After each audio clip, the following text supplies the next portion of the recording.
For the first timers out there just tuning in for the first time to the 820 Enterprise, welcome. For those of you returning for another conversation, another part of our continuing urgency meeting, welcome forward with me into today's discussion.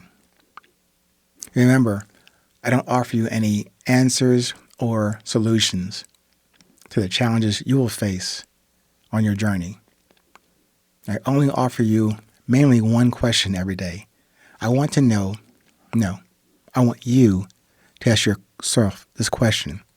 What drives you to do what you do? Now, to get there, if you go back maybe a week or so ago, I did review that process for determining what does actually drive you, not what you're told drives you, what actually does drive you. The simple 3-column semi-analysis or review of what interests you, what you do well, and then what actually matches those first 2 columns that gives you the result of your 3rd column, what it is that may indicate to you, not from anyone else, but to you, what does drive you.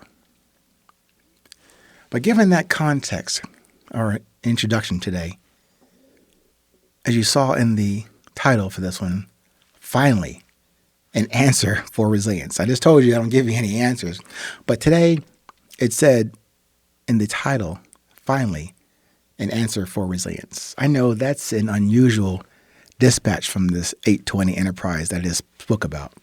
From me, this guy with the call for the conversation about this nebulous resilience thing that I say we all have, and yet many of us have not activated or drawn out from within this unique quality that connects us beyond anything that seeks to distract us or separate or to distance us.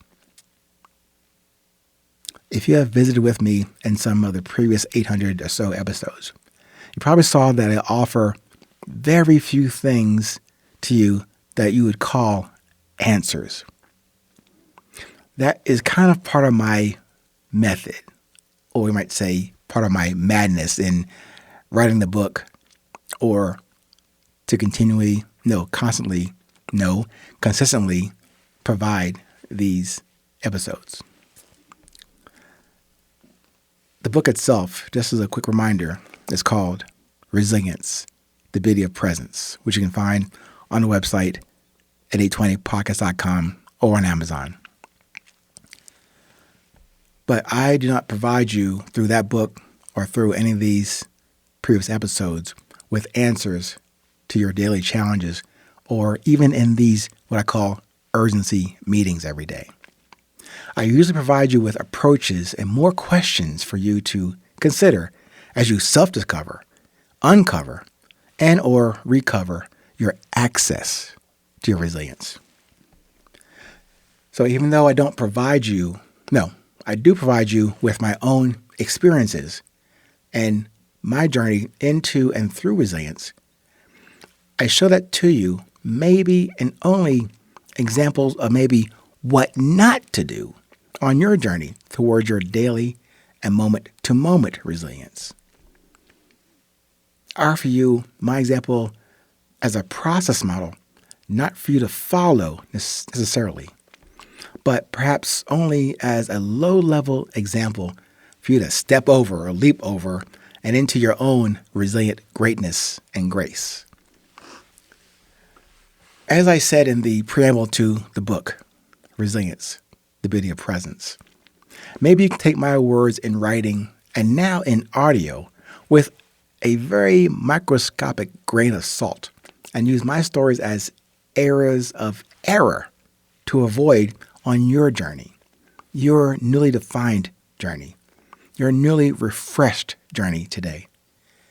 And early then, learning these lessons, earlier than the decades it took me to recognize my own path and trail forward with resilience. And in doing that, I'm just sharing that mission, that message, that purpose, that meeting with you today.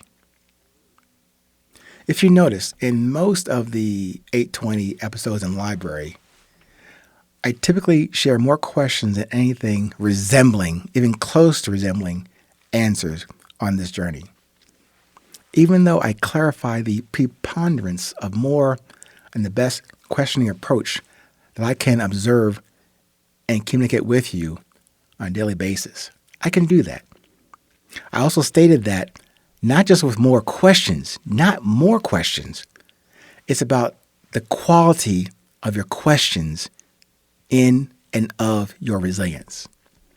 Quality means the sincerity, the curiosity, the genuine and original questions that you develop and present to yourself and to your creator for a resolution, not for answers, for clarity on your direction and intent for positive production in your presence, because it is through this practice of organic questions, those kind of questions that contain the very answers that you not only asked for, the answers reside within those kind of introspective insights, those kind of questions I'm providing guidance to you for.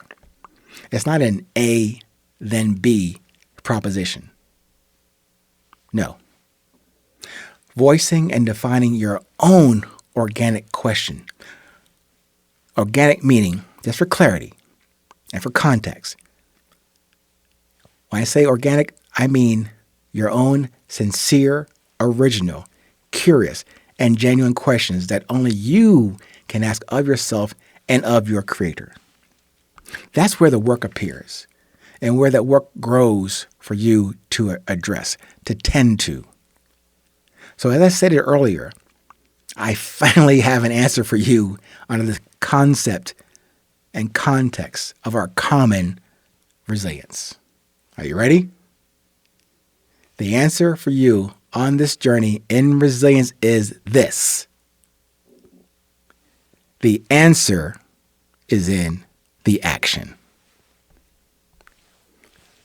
The answer is in the action, in the work you must execute as you voice your organic questions and decide to move in the one and only direction you have in your fate.